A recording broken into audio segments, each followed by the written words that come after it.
बिस्मिल्लाहिर्रहमानिर्रहीम और अस्सलाम वालेकुम। 13 अगस्त और पाकिस्तान में बुध की शाम। आज की अहम तरीन खबरों में बात करेंगे फील्ड मार्शल आसिम मुनीर के बेल्जियम के शहर ब्रसल्स में कारनामों पर। आपको पता है कि इससे पहले वो अमेरिका में थे और वहां पर जो उन्होंने तकरीरें की, उन तकरीरों के अंदर जो आधी दुनिया को एटम बम से तबाह करने की धमकी दी और पाकिस्तान को कचरे का ट्रक और पता नहीं क्या कुछ कहा, उससे पहले ही पाकिस्तान के लिए मुश्किलात खड़ी हो गई। अमेरिका समेत अब कई जगहों पर ये आधी दुनिया को एटम बम से तबाह करने की धमकी पर अब सख्त रिस्पॉन्स आ रहा है। अब वो पहुंचे हैं बेल्जियम के शहर ब्रसल्स में। वहां पर भी कोई मुख्तलिफ बातें नहीं की, तकरीबन वैसी ही बातें हैं और मजीद पाकिस्तान के लिए प्रॉब्लम्स खड़ी करने की तरफ वो पेशकदमी कर रहे हैं। बेल्जियम के उनके इस दौरे का, इस इंटरेक्शन का तफसीली अहवाल आपके सामने रखते हैं, वहां पर क्या कुछ कर डाला है। लेकिन उससे पहले बहुत ज़रूरी है कि हम आज बात करें जो कुछ बाजोड़ में हो रहा है, जहां पर बच्चों के लाशें गिर रहे हैं और दूसरी तरफ पाकिस्तान की अशराफिया और रजीम तमाम बड़े शहरों में कॉन्सर्ट्स कर रही है, रंगारंग तकरीबात कर रही है, ठुमके लग रहे हैं और ये सब कुछ हो रहा है यौम आज़ादी, जश्न आज़ादी के नाम पर। अरबों रुपया खर्च हो रहा है। मकसद आपको बता दिया था। मकसद इसके पीछे यही है कि कौम को एक हिजानी कैफियत में डाला जाए, कौम को जो नॉन इश्यूज़ हैं उनकी तरफ लेकर जाया जाए या टेम्परेरी छुनछना बजाकर उनकी तवज्जो जो है वो कहीं और की जाए और जो असल मामलात हैं, जो असल खदशात हैं इस टाइम, या असल जो मुहरकात हैं हमें इस ट्रबल में डालने की, उनकी तरफ कोई फोकस ना करें। अब बाजोड़ में क्या कुछ हो रहा है ये पहले आपको बता दें और फिर बाहर क्या हो रहा है वो आपको बता दें। आप खुद ही अंदाज़ा लगा लेंगे कि अगर आप ऐसी सिचुएशन में हों तो फिर आप यौम आज़ादी और जश्न आज़ादी के नाम पर अरबों रुपए से जानबूझकर एक तरफ मैयत हो तो दूसरी तरफ जश्न का माहौल पैदा करके तफरीक पैदा करेंगे या मुल्क को इकट्ठा करने की कोशिश करेंगे। जाहिर है आज़ादी तो हम सभी को प्यारी है और आज़ादी पर हमें जश्न भी मनाना चाहिए, लेकिन जश्न मनाते हुए हमें अपनों के जो जनाजे गिर रहे हैं उनका भी ख्याल करना चाहिए। आज़ादी आसानी से तो मिली नहीं थी, ना ही ये आज़ादी हमें किसी जनरल अयूब ने दी थी, ना ही जनरल याया ने, ना ही जनरल ज़ियाउल हक ने, ना ही जनरल मुशर्रफ ने या जनरल बाजवा ने या जनरल आसिम मुनीर ने।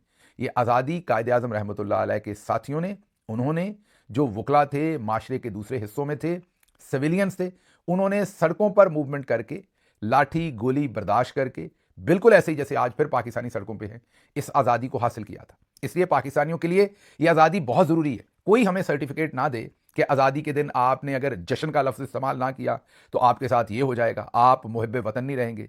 जश्न वाले दिन आपने एहतजाज की बात कर दी तो बहुत बुरा हो जाएगा। ये ना मंजन बेचा जाए मेहरबानी करके, क्योंकि जिस मुल्क के अवाम के साथ इतना जुल्म किया जा रहा हो और वहीं की एक काबिज एलीट की तरफ से उन्हें उस वक्त की आज़ादी का जश्न तो मनाना है जो उन्हें मिली है, लेकिन इस वक्त की जो महरूमी है उसके खिलाफ एहतजाज भी करना है।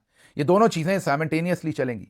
ऐसा नहीं है कि आज़ादी के दिन आपके तमाम जुल्म भूल जाए और आप जो रंगारंग तकरीबात कर रहे हैं उनके अंदर यौम आज़ादी का नाम लेके आपके जो खून से हाथ रंगे हुए हैं उनको आप हरे रंग से रंग कर आप अपने आप को छुपाने की कोशिश करें। ये ज़रा बाजोड़ के हालात देखें। ये एक बुजुर्ग हैं, ये कह रहे हैं, पश्तो में बातचीत कर रहे हैं, इसलिए मैं आपको ट्रांसलेशन बता देता हूँ। ये कह ये रहे हैं कि मेरी बीवी बहुत सख्त बीमार थी, हम उसे पेशावर लेकर जा रहे थे, मुझे लग रहा था कि शायद वो बच ना पाए।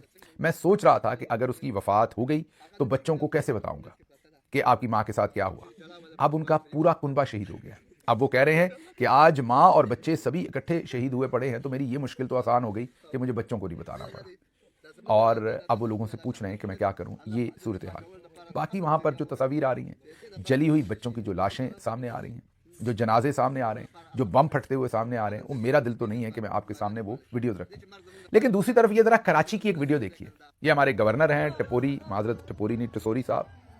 ये कॉन्सर्ट वहाँ पर इन्होंने गवर्नर हाउस में करवाया। पहले भी आपको हम बता चुके हैं इस कॉन्सर्ट के बारे में, आतिफ असलम और दूसरे लोगों का। उसमें आतिफ असलम परफॉर्म कर रहे हैं और गवर्नर साहब अपनी नाजुक तो नहीं है, काफ़ी लंबी चौड़ी कमर है जिसके साथ ठुमके लगा रहे हैं। उनको ये भी एहसास नहीं कि वो गवर्नर हैं, उन्हें ये भी एहसास नहीं कि उन्होंने ये हरकतें नहीं करनी।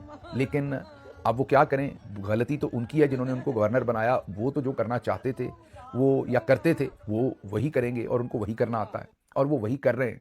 लेकिन मसला ये है कि जो भी इनकी एक्सपर्टीज़ है वो हमारे चौधरी साहबान को इतनी पसंद है कि उन्हें इसी तरह के गवर्नर साहबान चाहिए।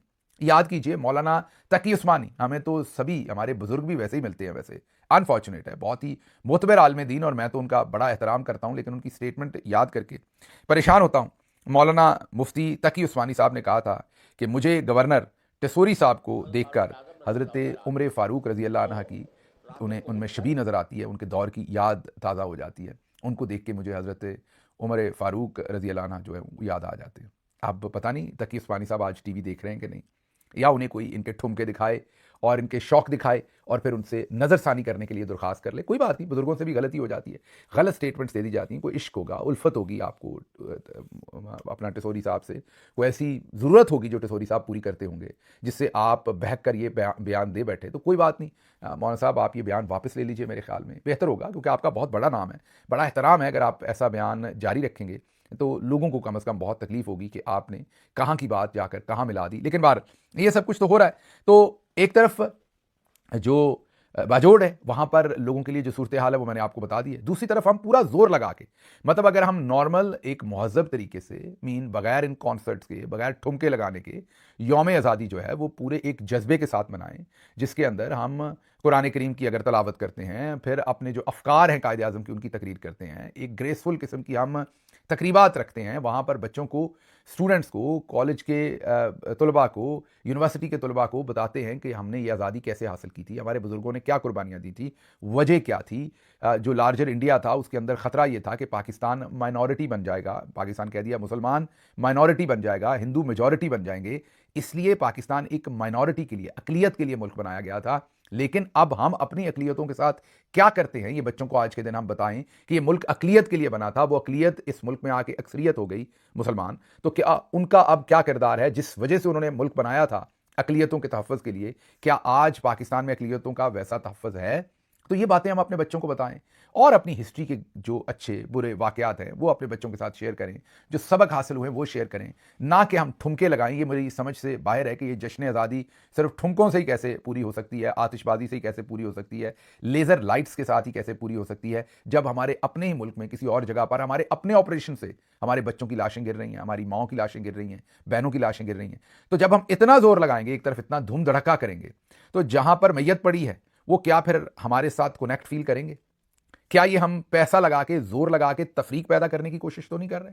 क्या हम ये जश्न आज़ादी के नाम पर मुल्क को कमज़ोर करने की कोशिश तो नहीं कर रहे? यौम आज़ादी और ऐसी तकरीबात तो कौमों को इकट्ठा करने का सबब होती हैं।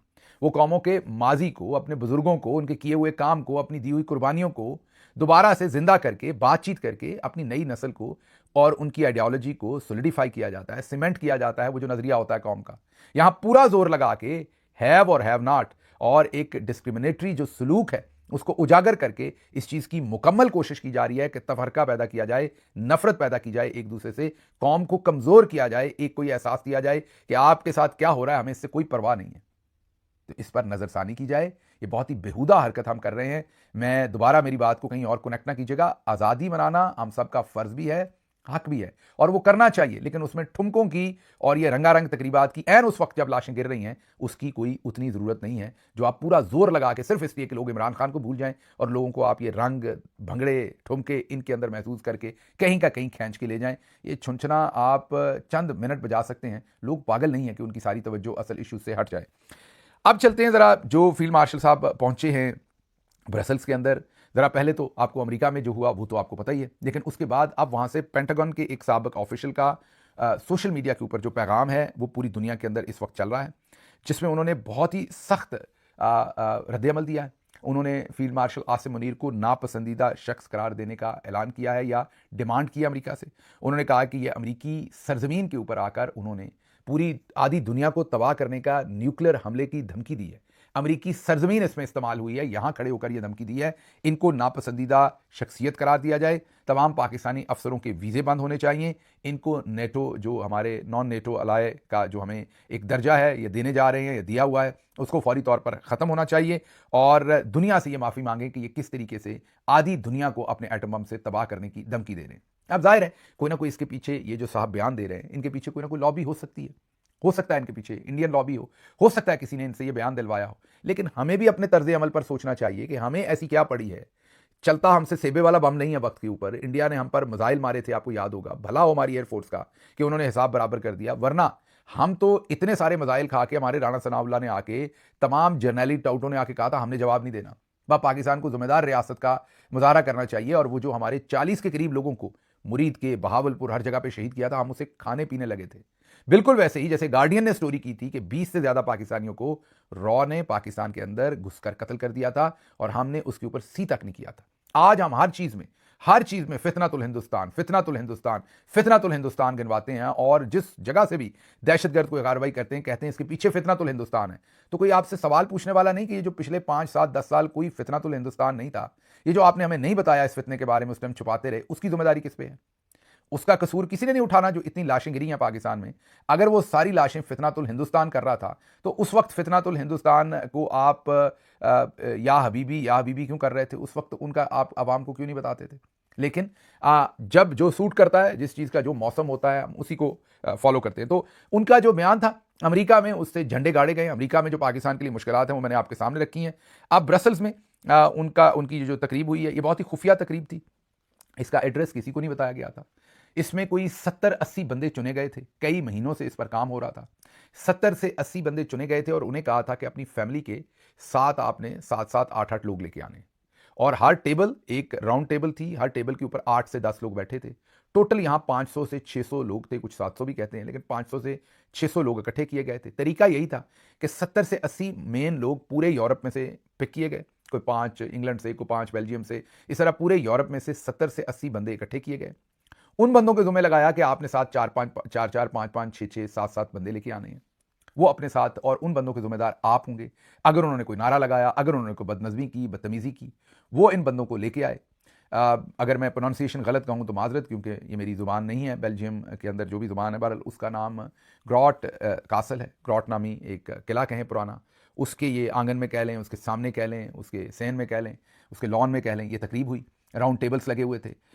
उसके बाद फील्ड मार्शल साहब जो हैं वो वहाँ पर तकरीबन 2.5 घंटे की ताख़ीर से पहुँचे।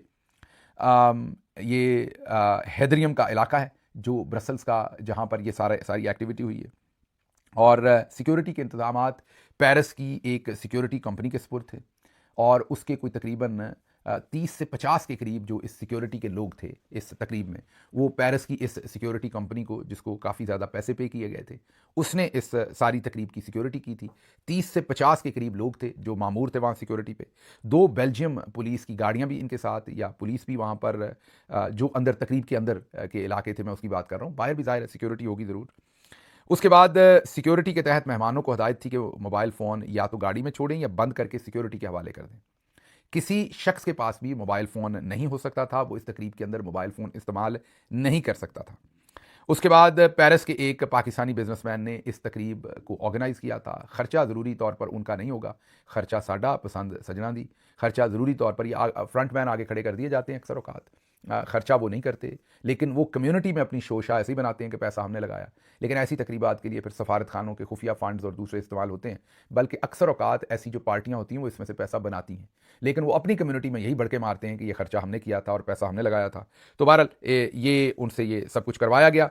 उसके बाद सिर्फ उन अफराद को इस इलाके में दाखिले की इजाज़त थी जिनके पास दावतनामे थे। मतलब एक डर था, खौफ था, बहुत ही एक सीक्रेट तरीके से इसे ऑर्गेनाइज़ किया गया था।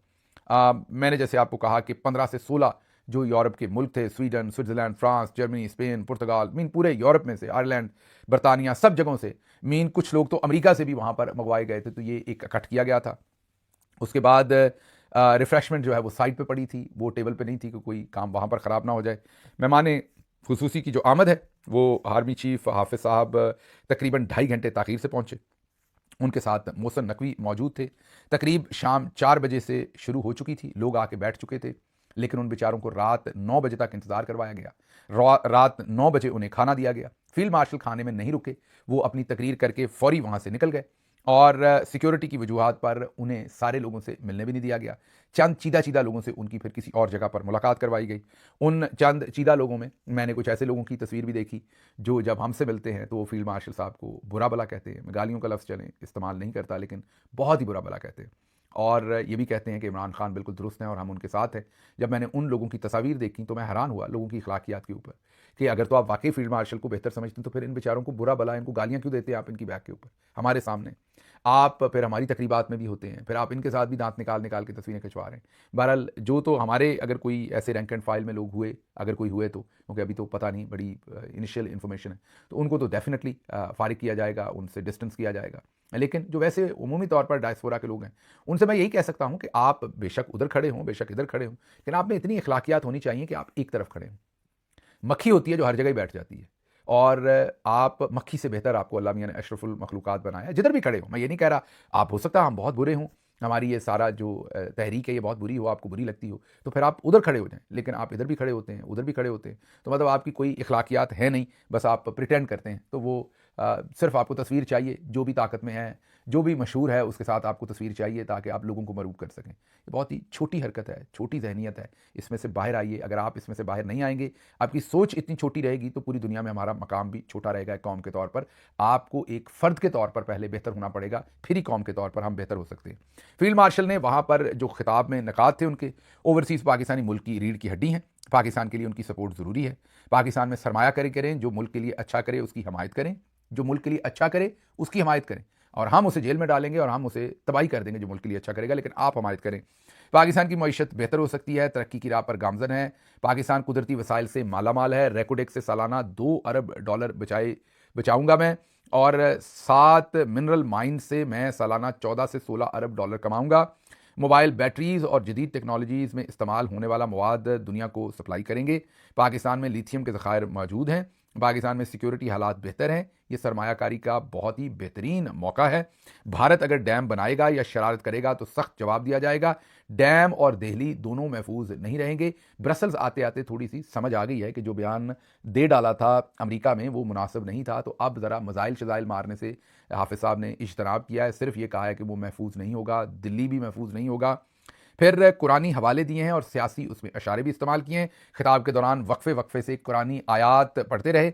एक आयत का तर्जमा बयान किया, यही लोग फसाद करते हैं मगर इन्हें शऊर नहीं। कहा पाकिस्तान में फसाद फैलाने वाले मईशत तबाह कर चुके हैं, वो समझते हैं कि फ़ायदा पहुंचा रहे हैं मगर ज़िद में नुकसान कर रहे हैं। फिर कहा कि इमरान खान को मुझसे माफ़ी मांगनी पड़ेगी, और जो दूसरे उसके साथी हैं फितना और फसाद फैला रहे हैं वो भी मुझसे माफ़ी मांगे।